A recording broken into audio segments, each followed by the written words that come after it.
Bueno, empezamos la última charla del festival. Acá estamos, después viene Gauchito Club. Yo soy Paula Litvachki, la directora del CELS, y acá estamos en el festival por los 40 años de democracia, por los derechos humanos, en este momento tan complicado de Argentina. Y un poco la idea era desde un organismo de derechos humanos como somos nosotros, con 40 años, proponer un momento de encuentro, proponer un momento de conversación, proponer un momento de baile, como va a venir después, y proponer un momento de reflexión también y de pensar un poco sobre el futuro, que nos está costando un poquito, pero la propuesta de esta charla es esa, pensar sobre la democracia, pero sobre todo pensar sobre el futuro. Con 4 amigues, Tano Santucho, de Abuelas de Plaza de Mayo, recién encontró su hermano, una historia hermosa. Belén Silva, de Identidad Marrón, del movimiento antirracista. Tamara Tenenbaum, escritora, feminista. Y Karen Tepp, militante social, concejala. Casi ganan el Rosario. Bueno, la idea es hacer una ronda de charla, de conversación para pensar el futuro. Y entonces la primera pregunta para el Tano es bastante obvia, pero se la voy a hacer igual, y es ¿qué te conectó, Tano, con el futuro, tu historia, ¿no? Y haber encontrado en este momento, además tan complicado, a tu hermano? Bueno, antes que nada, buenas noches. Estoy muy orgulloso y agradecido por la invitación y por integrar este panel, así que bueno, un gran agradecimiento al CELS y a todos los organizadores. Y bueno, ya contestando tu pregunta, bueno, claramente al haber encontrado a mi hermano, se resignificaron muchas cosas, entre las cuales también el futuro, ¿no? Yo tenía como tema o digamos como tarea prioritaria el de seguir la búsqueda de encontrar a mi hermano junto con todos los hermanos que nos faltan, claramente eso está pendiente, pero al haber encontrado a mi hermano como que me completó lo que una parte de mí mismo, ¿no? O sea, yo lo estaba buscando porque era parte de mí, parte de mi identidad que me estaba faltando y que necesitaba para poder sentirme totalmente, digamos, completo. Y entonces, de alguna manera, el haberme encontrado con él y también lo que estamos, o sea, que él también necesitaba de alguna manera encontrar a nuestra parte, a la familia, para poder completarse él mismo, para saber quién era, nos permite ver el futuro o vivir el futuro de una manera muy linda, porque estamos en una etapa de construcción, de conocernos, de poder entender realmente, de poder dejar atrás tantos años, 46 años, que son los años que él tiene, de esto sentirnos de alguna manera que nos faltaba, ¿no? Nuestra familia le faltaba a él y nosotros a nuestro hermano. Entonces, yo era consciente porque, bueno, son muchos años que estuve en Abuelas y muchos años que estuve buscando, y era consciente que una vez que uno encuentra a ese hermano o hermana, viene un momento de construcción colectiva, digamos, de construcción, o sea, de poder recuperar o de vernos o de poder, digamos, hacer algo, ¿no? Con la otra persona, o sea, de poder vincularse realmente. Y a veces no es tan sencillo. Yo sabía que iba a ser, digamos, la parte más complicada quizás de la búsqueda, es una vez que uno lo tiene enfrente y no sabe qué hacer, ¿no? Porque a pesar de que somos hermanos, tuvimos 2 vidas muy distintas, tuvimos educaciones muy distintas, y eso no es fácil de poder meter en la ecuación, ¿no? Pero bueno, yo la verdad que estoy muy contento porque en Daniel, en mi hermano, encontré una persona que, como yo, está muy ansiosa de poder compartir tiempo juntos, de poder construir un futuro juntos, de construir ese vínculo que tanto deseamos. Y entonces, bueno, claramente el futuro es hoy, en ese sentido. El futuro es lo que estamos haciendo todos los días. El futuro es lo que por suerte pudimos dar vuelta a esa página, pudimos cambiar de pantalla, como le decía yo a los jóvenes, con el tema de podernos centrar en esa etapa, ¿no?, de vinculación que es tan importante, donde claramente yo lo quiero dejar claro, esta es una etapa personal de nuestra relación, pero desde mi lugar de construcción, claramente aspiro que alguna vez logremos encontrar a todos los hermanos que estamos buscando, porque ahí sí, yo siento que como sociedad vamos a lograr ese objetivo que yo ahora en lo personal estoy sintiendo, o sea, de dejarnos atrás esas dudas, ¿no? Como a nivel colectivo, de poder sacarnos esa mochila, ese peso de no haber podido resolver o reencontrar a cada uno de nuestros hermanos, y que ahí como sociedad sí vamos a poder interpelarnos para un futuro mejor. O sea, mi tarea, nuestra tarea, porque esta es una tarea colectiva y que yo todas las veces que tengo un micrófono agradezco, porque si encontré a mi hermano fue gracias a todos y todas, fue gracias al hecho que él pudo saber que para resolver sus, digamos, lo que la duda sobre su identidad tenía que acercarse a abuelas, y ese discurso, eso lo construimos como sociedad, lo construimos gracias a los 40 años de democracia, que no fueron fáciles, pero que nos permitieron ir avanzando en este camino, y así que bueno, yo ahora solo quiero dar un mensaje de esperanza, ¿no? Porque bueno, eso es lo que nos dio también encontrar a mi hermano como colectivo que somos en Abuelas, para encontrar a todos los que faltan, y siempre, siempre agradeciendo a todos y todas que son los que realmente lo hicieron posible. Gracias, Tano, porque hay una vida de uno, pero en una comunidad, ¿no? En un colectivo. Y bueno, ahí un poco el punto con Belén es ese, cómo piensan desde la organización lo colectivo, ¿no? En este momento también, que donde lo colectivo se pone en discusión, donde no parece que garpe demasiado hablar de eso, donde por ahí las vidas individuales son las que están teniendo una mejor recepción, donde lo individual, digamos, que se hable de la vida cotidiana, pero solo de lo individual. Un poco la pregunta para vos es cómo lo piensan eso ustedes, desde colectivo, antirracista, ambientalista, y me parece que hay una pregunta para todos los militantes también y todas las militantes. ¿Cómo pensar el futuro cuando a veces es tan difícil conectar con lo que le pasa a la sociedad?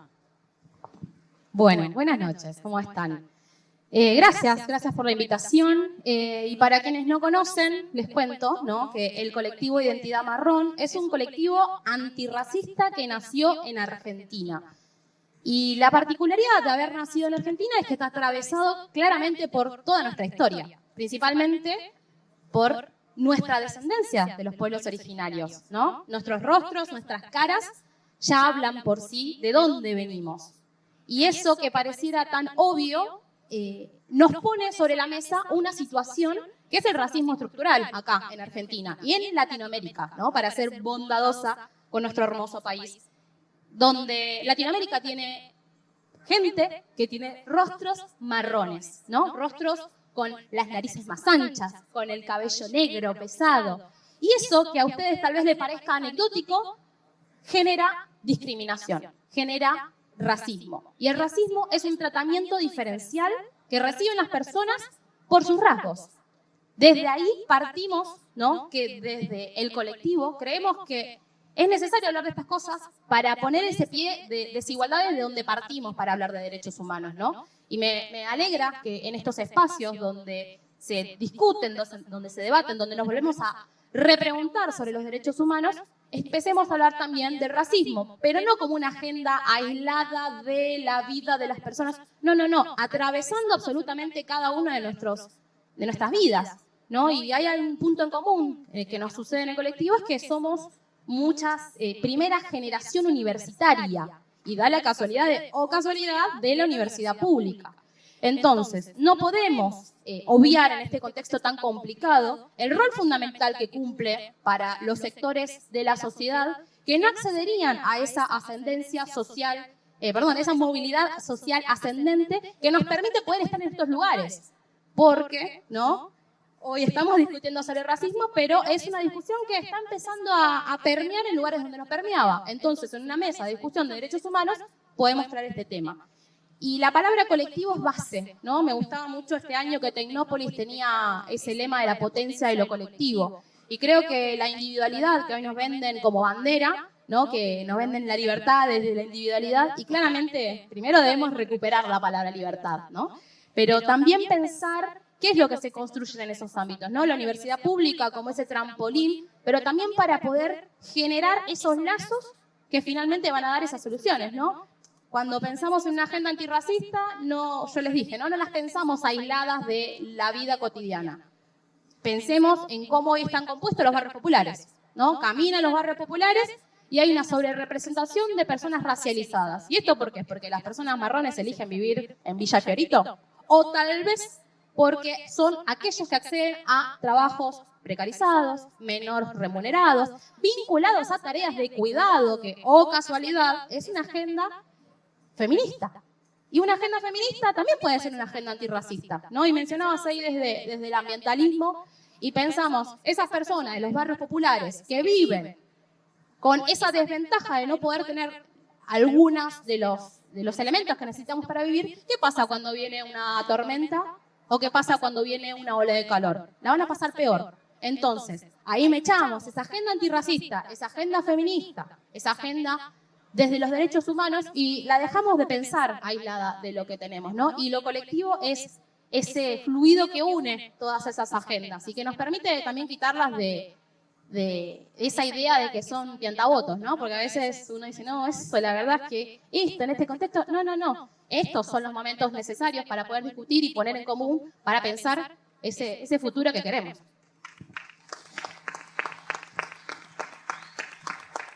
Tamara, y vos sos escritora, ¿no? Y feminista. ¿Qué trajo para pensar el futuro el feminismo? ¿Qué trae la ficción? ¿Qué podemos pensar? Creo que hay también que pensar un poco que hay que pensar otros lenguajes. La charla que más éxito acá tuvo fue Todos memes políticos.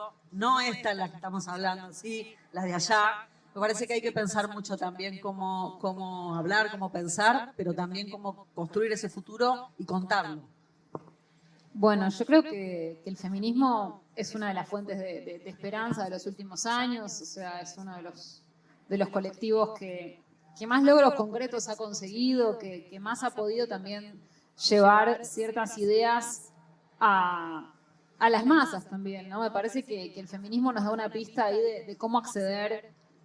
Así como hablabas de los memes, bueno, me parece que hay algo ahí que está en línea, que es un discurso que está a tono con la época, cuando muchas veces a los que venimos del progresismo nos cuesta a veces tener discursos que estén a tono con la época. Y creo que ahí entonces el feminismo es una puerta de esperanza, es una droga de entrada, ¿no? Me parece, al progresismo para muchísima gente, y tenemos que entenderlo de esa manera, tenemos que entenderlo también como una droga de entrada que se organizó justamente porque pudo beber de muchas fuentes, porque pudo cambiar los vocabularios, porque pudo estar atenta a las cosas que sucedían y bueno, le preguntabas recién a ella el tema de estar lejos de la calle, que es verdad, a veces estamos muy lejos, vemos resultados electorales que no entendemos y decimos ¿con quién hablo? ¿En qué mundo vivo? Y yo creo que en ese sentido el feminismo hizo un trabajo muy grande de darse cuenta de que vivíamos en un tupper y cómo salir de ahí. Y no sé si tenemos todas las respuestas, pero por lo menos creo que se construyeron estrategias para ir llegando a lugares de la sociedad a los que no sabemos bien cómo llegar y una militancia que se trate sobre todo de la escucha y de ir entendiendo que este futuro lo tenemos que hacer con todos, ¿no? Es lo que ya sabemos, no es solamente con la gente que nos gusta, no es solamente con la gente que piensa como nosotros. No, y hay algo que es valioso de eso, o sea, estamos en 40 años de la democracia y la democracia se trata básicamente de eso, a veces nos olvidamos que se trata de que el disenso se pueda tramitar de formas pacíficas y que también es eso lo que se está jugando en esta elección, no se trata de votar solamente al proyecto de país que más te gusta, se trata incluso del proyecto de país en el cual podés tramitar tus diferencias de una forma que te guste. Me parece que tenemos que usar las herramientas que el feminismo desarrolló en la sociedad civil para seguir dando esa conversación en esos términos. No se trata solo del país que estamos construyendo y del gobierno que vaya a ganar, se trata sobre todo de un proyecto de largo plazo, de una democracia que vaya a ser cada vez más rica, que vaya a integrar cada vez más subjetividades, más causas, más dilemas, que vaya a ser cada vez más complicada, pero que esas complicaciones las podamos tramitar de una forma que efectivamente nos enriquezca a todos y que no tenga que ver con la violencia, la exclusión. O sea, en ese dilema nos encontramos en este momento y creo que hay muchísima gente que hoy siente que no está de nuestro lado, que en el fondo sí lo está, y ese es un poco el desafío que nos toca en este futuro inmediato. Exacto. Ahí, Karen, ustedes en esa idea de tratar de tramitar las diferencias sin violencia, construyeron un movimiento social, un movimiento político, lo llamaron Ciudad Futura, para tener una ciudad sin miedo. Creo que a todos los que estamos acá en Buenos Aires nos llega la información de lo que pasa en Rosario y no entendemos demasiado. Pero un poco la pregunta, también trayendo lo que decía Tamara, es cómo sostener una movilización que tenga potencia, pero que al mismo tiempo hable con quienes están todos los días en los lugares y tienen muchísimos problemas. Entonces, y tuvieron una potencia impresionante, ustedes crecieron un montón. La pregunta concreta es, ¿por qué le pusieron Ciudad Futura? ¿Por qué pusieron el término futura? ¿Y por qué la idea de vivir sin miedo, una ciudad sin miedo? Wow. Primero porque somos gramscianos y es un nombre maravilloso, y yo creo que estamos invitados acá porque si hay un panel de futuro, bueno, que hay un partido que tenga la palabra futuro en su nombre, acá estamos. Yo creo que lo primero es trabajar esta idea de lo del futuro, ¿no? Y que la política la vuelva a recuperar en su propio lenguaje. Y para nosotros el futuro no es tanto, digamos, en términos abstractos e incluso como generación política, digamos, entender que vivimos tiempos donde quizás las grandes utopías revolucionarias no están de moda, ¿no? Y que hay que reinventar el sentido de la disputa política y del futuro. Y en eso, digamos, creo que en nosotros y en nosotras la idea de la ciudad futura, digamos, juegan ahí tanto el concepto que tenemos de futuro, de por qué las ciudades. Y es un futuro que está mucho más vinculado a la idea de la prefiguración, de toda aquella militancia que nacimos del 2001, que nacimos de la militancia territorial, que abrazamos la idea de la construcción del poder popular, de otra forma de hacer política para resolver no solamente los problemas que tenemos, sino que en las soluciones de esos problemas podamos ir construyendo una sociedad mucho más justa, mucho más igualitaria, y para eso nada mejor que hacer que el futuro llegue antes. Nos desvela en nuestras prácticas políticas hacer que esos pedacitos de sociedad que queremos para el mañana lleguen hoy. Y ahí abrazamos la idea de la prefiguración. ¿Y de dónde hacer eso? Digamos, desde lo cotidiano. Y para nosotros no hay mejor hoja de ruta de una práctica política que la que te marca el territorio. Que la que te marca el territorio con todas sus contradicciones, con los problemas, con las necesidades, pero también con los sueños y con los anhelos que tiene la sociedad, el pueblo y la gente común, que quizás muchas veces no son tal cual nosotros desde una militancia de clase media, blanca y demás, podemos llegar a tener, o desde determinados progresismos querer imponer muchas veces, ¿no? Entonces me parece que ahí, digamos, en nuestra experiencia política, la idea de que hacer que el futuro llegue antes, de que el futuro no está escrito, de que no es lo que va a pasar, sino lo que vamos a hacer, nos llevó a conectarnos con el territorio de una manera distinta. Y en ese, ¿cuál es el territorio? Y bueno, las ciudades. Nosotros somos profundamente municipalistas porque creemos que a esta democracia bloqueada o les desbloqueamos por abajo, digamos, con más horizontalidad, con más participación popular, o se desbloquea desde arriba con proyectos autoritarios como lo que estamos viendo no solamente en Argentina, sino en el mundo. Y nada mejor que para refundar la democracia, que el lugar donde nació la democracia, que son las ciudades.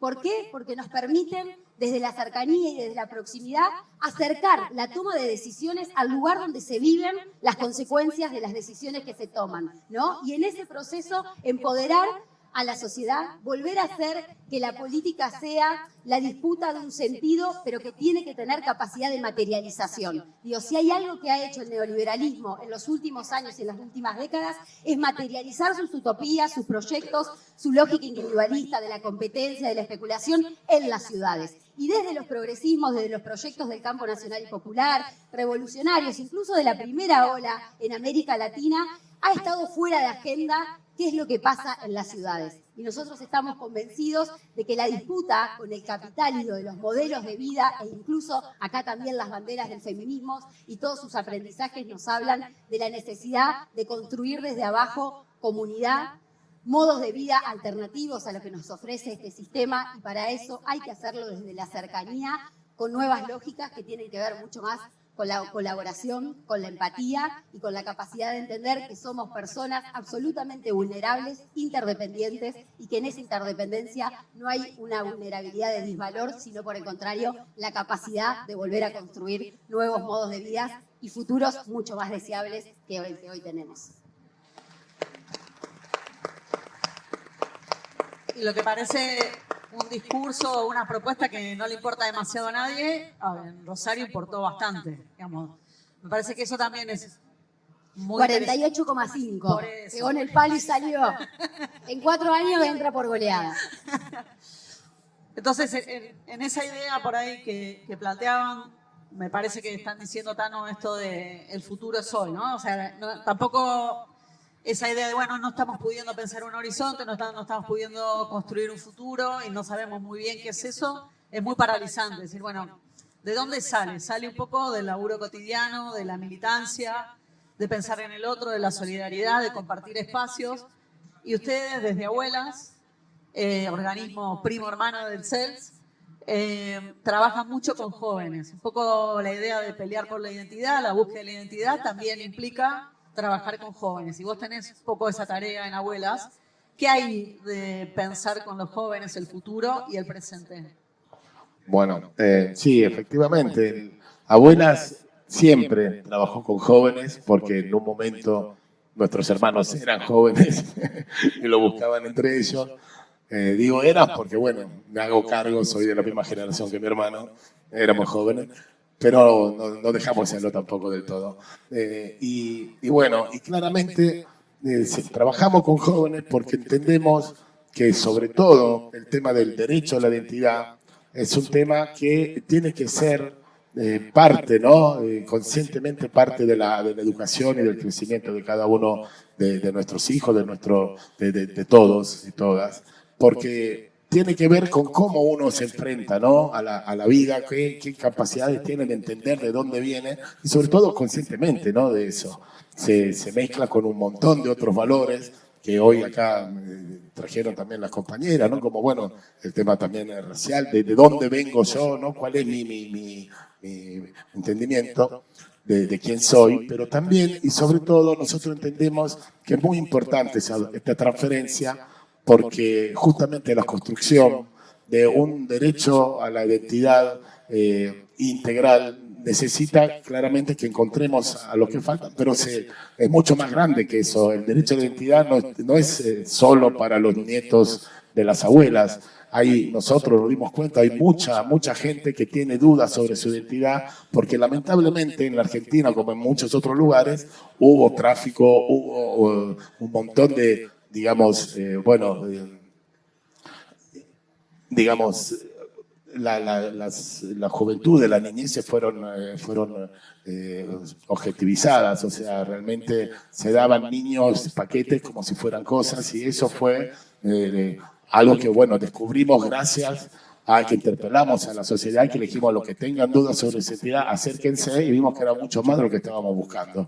Entonces entendemos que para que los jóvenes hoy en día puedan abordar ese tema, sean en condiciones de entender cuáles son los problemas que por ahí sus compañeros o sus amigos tienen sobre su identidad, o puedan interpretar lo que los mismos padres, las dudas que pueden llegar a tener sus padres, es importante que los jóvenes hoy puedan resignificar ese derecho a la identidad, puedan darle otro valor y lo puedan, sobre todo, comunicar con sus propios lenguajes, con sus propios medios, que es lo que a nosotros nos falta, ¿no?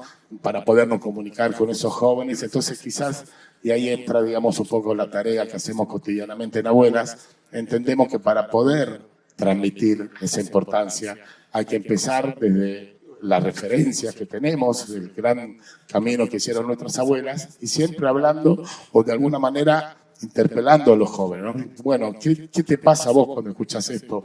¿Qué te pasa a vos cuando sentís que alguien puede tener dudas sobre su entidad? ¿Cómo pensás que podemos hacer? O sea, y para eso el discurso en primera persona, el poder hablar desde lo que le pasa a uno con eso, desde lo que siente cuando lleva adelante estas tareas o esta militancia, es lo que de alguna manera hace ese puente, ¿no? Donde los jóvenes, tanto de la primaria como de secundaria, que a mí me resulta más fácil comunicarme con los secundarios, la verdad. Pero bueno, tiene que ver un poco con eso, ¿no? Como uno, desde su vivencia, desde su acción, interpela al otro y le demuestra cuál es, digamos, la importancia que uno le da a determinados temas y espera de alguna manera que ellos lo puedan resignificar. Para nosotros es fundamental eso, porque de los 300 hombres y mujeres que todavía no recuperaron su identidad, entendemos que muchos tienen un bloqueo. Digamos, no es que no tienen dudas, sino que saben que probablemente al resolver esa duda puede tener consecuencias sobre su vida o los que lo criaron. Pero entendemos que a esa generación justamente de los que no se van a acercar van a poder estar sus hijos o los jóvenes, digamos, que lo ayuden a pasar ese puente. Y cuán importante es en todo caso esto y defender lo que se viene haciendo desde abuelas, defender lo que se vino haciendo desde las políticas de memoria, verdad y justicia, que parece hoy también puesta en discusión, ¿no? La idea que pareciera que fue una mentira haber construido todo eso. Me parece que por eso también la idea era ponerlo sobre la mesa, porque eso construyó un poco nuestra democracia, la búsqueda de la identidad, la búsqueda de la verdad construyó nuestra democracia y hoy un poco está puesta en juego, está puesta en discusión. Belén, ahora, esto que estamos hablando y algunas de las discusiones que venimos teniendo muchos de nosotros y sobre todo de algunos grupos, aparecen en algunos casos discutidos como grupos, como políticas que tienen que ver con políticas identitarias o políticas orientadas a la discusión con minorías, ¿no? O con grupos específicos, pero que no entran en diálogo con las grandes mayorías, con los problemas de las grandes mayorías. ¿Ustedes discuten desde Identidad Marrón, desde el ambientalismo popular, desde el feminismo popular también, cómo entrar en conversación con las grandes mayorías y no, en todo caso, aparecer con unas propuestas o con unas discusiones que se van encerrando en quienes piensan igual? Bien, ahí creo que el punto medular está en quién enuncia, ¿no? Ahí vos mencionaste una palabra que es una de mis banderas, y es el ambientalismo popular. Si a vos, que vivís en un barrio popular, te vienen a hablar de una agenda ambiental que te pasa por el costado porque no te interpela, y probablemente digas, la agenda ambiental a mí no me importa. Pero si viene alguien que tal vez compartiendo vivencias te cuente, che, mira, tal vez vos lo ambiental no lo ves por acá, pero si en el barrio no hicieron las obras de infraestructura correspondientes, te inundas. Cuando te inundas, perdés los muebles, ¿no? Mi viejo hizo la casa más alta, ¿no? Se tomó el trabajo de retirar la casa del terreno y hacerla más alta. ¿Por qué? Porque cuando se inundaba, Fiorito, te entraba agua hasta las orejas, ¿no? Y esto que parece que tiene que ver esto con la agenda de este día, pero si a vos te explican que el cambio climático, no hoy que hay sectores que niegan esta crisis climática, que el cambio climático te va a empezar a presentar dificultades que se suman a las dificultades que tenés, y ya la agenda ambiental decís, tal vez, probablemente me interese. Cuando, por ejemplo, en mi barrio, cuando se intubó el arroyo que inundaba, me dejé inundar, ¿no? Y me permitió que yo pudiera ir a la facultad, que no tenga que faltar a los exámenes. Entonces, quien enuncia también construye ese sentido. Y para mí el ambientalismo popular me encanta porque pone y corre el eje de toda la discusión ambiental, donde se plantea que la principal conflictiva ambiental es la desigualdad. Entonces, cuando vos decís estas agendas minoritarias, para mí el lazo que conduce y que las une es la justicia social, otro gran concepto en discusión y en disputa. Entonces, creo que estos espacios donde se empiezan a llenar de esos otros relatos, de esas otras construcciones, de esas otras vivencias, se enriquecen. Porque si pasa esto que vos decís, si se discuten entre los mismos, ahí probablemente no tengamos una solución o no tengamos una conclusión que nos permita permear en la sociedad. Porque claramente, si a mí la agenda ambiental me la impone una ONG que tiene sede en vaya que saber qué país europeo, y probablemente no me interesen. Pero si desde tu propio barrio se construye ese sentido, creo que ahí tenés una clave fundamental.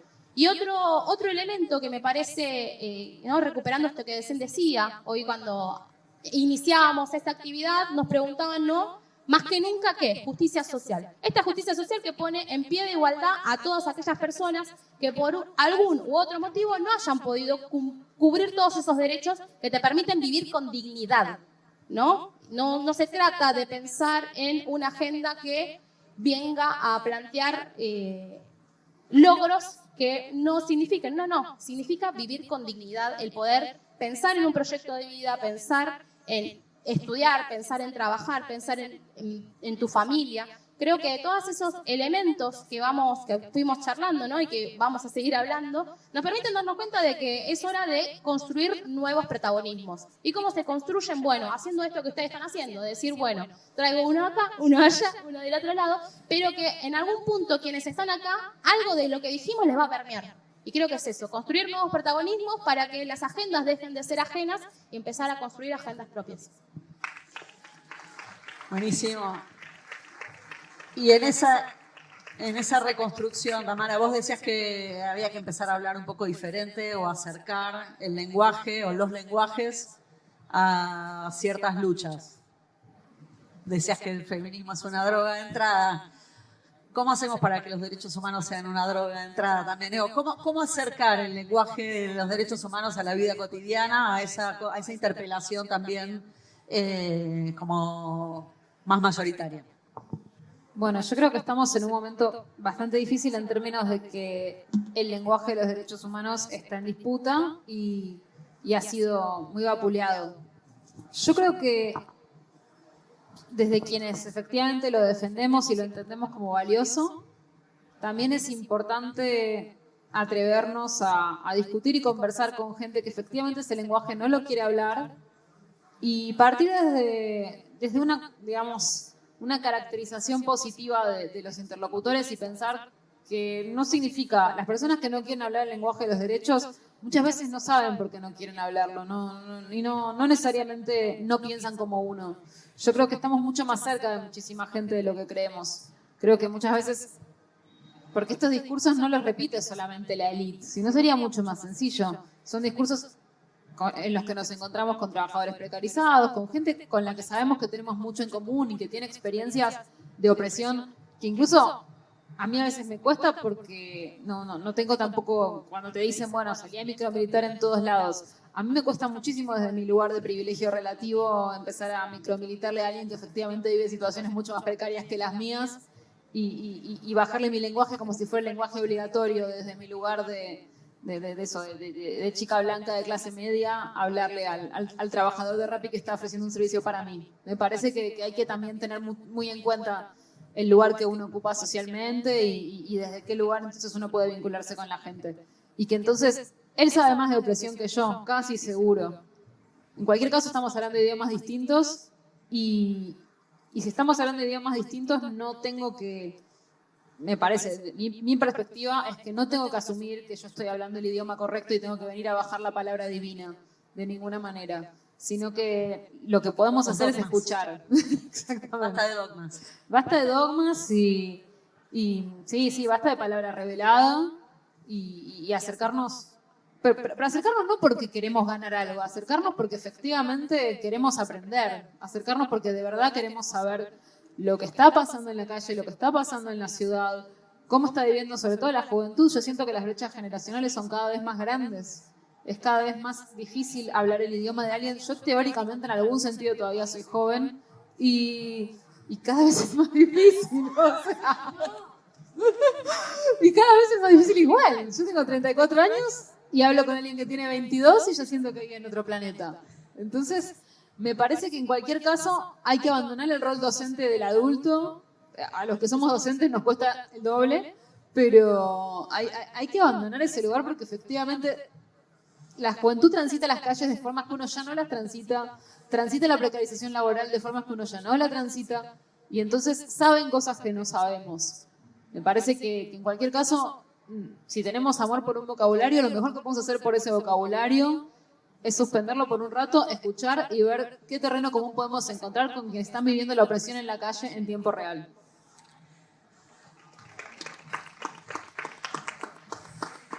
Y ustedes se dedicaron a esa micromilitancia y a escuchar. ¿Qué pasó con eso? ¿Qué les devolvieron? A ver, la escuchaba a Tamara y pensaba en esto de lo que contaba antes, de la necesidad de materializar las ideas, ¿no? Nosotros somos un instrumento político que viene de la militancia primero como movimiento social, que llegado un momento decidimos construir un partido político propio, independiente, local, en la ciudad de Rosario, que nos presentamos a elecciones, que la gente nos eligió, que lejos de ser un fenómeno ocasional, estuvimos a punto esta elección nomás de ganar la intendencia de la segunda ciudad del país. Si hay alguien de Córdoba lo podemos discutir, pero Rosario es la segunda ciudad del país, mientras lo tengamos al Che, a Messi y demás, que nos venga, a Fito, digamos, que alguien nos venga a ganar ese lugar. Pero digo, y lo hicimos y logramos ese consenso y ese respaldo popular sin bajar ninguna bandera y sin querer parecernos a nuestro adversario, que lamentablemente yo creo que es una estrategia fallida del campo nacional y popular y de los progresismos en Latinoamérica en los últimos años, ¿no? Esta idea de que la sociedad se derechizó y por lo tanto hay que poner políticas conservadoras para poder dar la disputa, ¿no? Lo decía Nacho también en la charla más temprano. Digo, si en todo caso hay parte de la dirigencia política que se derechizó, es la dirigencia política, no es la sociedad. Y a nosotros nos pasó al contrastar las elecciones que tuvimos. Primero las PASO a nivel local, donde ganamos como Rosario Sin Miedo, que es una nueva fuerza política, que la integramos desde Ciudad Futura, pero que también la hacemos con la militancia que viene de los progresismos, del campo nacional y popular, del peronismo, digamos que hemos logrado esto de tender puentes y ver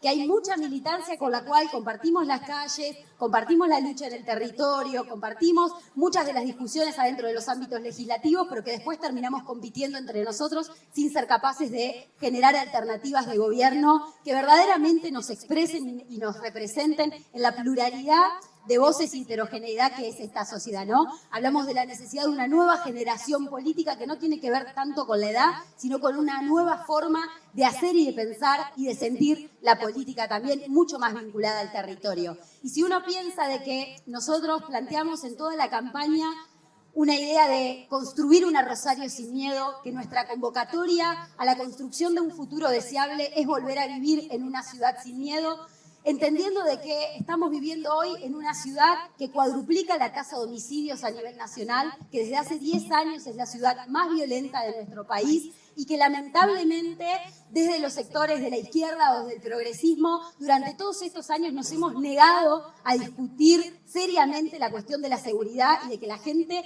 vive con miedo y con inseguridad. Y en la medida en que no estemos abordando esas agendas y construyendo planes progresistas y democráticos que le den respuesta a esta crisis de violencia, y bueno, va a ser mucho más factible que las operaciones, los proyectos y aquellas respuestas simplistas que van mucho más a convertir ese miedo en odio y en autoritarismo, que en mayor democracia y planos de igualdad puedan ir creciendo también en el plano electoral. Yo creo que la experiencia que hicimos en la ciudad de Rosario, con mucha humildad, nos da cuenta de que hay posibilidades de dar la disputa, que así como nosotros ganamos en todas las seccionales de los sectores populares y de las clases medias trabajadoras en las que había ganado Milei en las PASO, nos planteamos la tarea de dar vuelta ese resultado en las generales, logramos dar vuelta el resultado para que en la Unión por la Patria no había ganado ninguna seccional en Rosario en las PASO, ¿no? Y la idea entonces era de que la sociedad se había derechizado, pero eso contrastaba con el apoyo popular que había tenido nuestra propuesta política. Bueno, lo que hicimos fue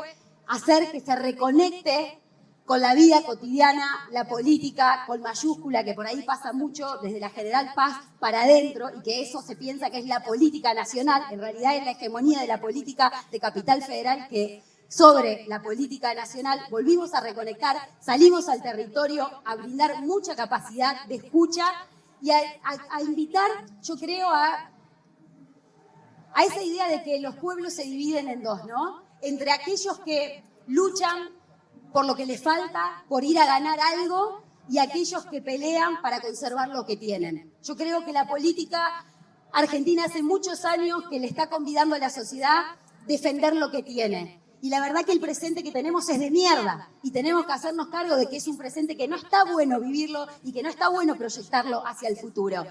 Aquellos pueblos que luchan por conservar lo que tienen miedo. Los que pelean por ir por lo que les faltan tienen esperanza. Yo creo que la pelea el 19 de noviembre es defender la democracia, pero no pensando que en las elecciones se resuelve, sino por el contrario, para volver a convocar a nuestro pueblo, para que deje atrás el miedo, el odio y la desesperanza y vuelva a reinar el amor, la igualdad y la esperanza. Muchas gracias, Karen. Creo que con estas palabras podemos cerrar un poco con esta idea, ¿no? Sabemos lo que tenemos que hacer al 19, pero también sabemos que el 19, en todo caso, empieza otra cosa, otra pelea para pensar este futuro, ¿no? Este futuro con esperanza, este futuro con vínculo con lo que está pasando todos los días en la calle. Así que bueno, terminamos acá la charla, dejamos de hablar y la idea es ahora pasar a bailar un ratito con Gauchito Club.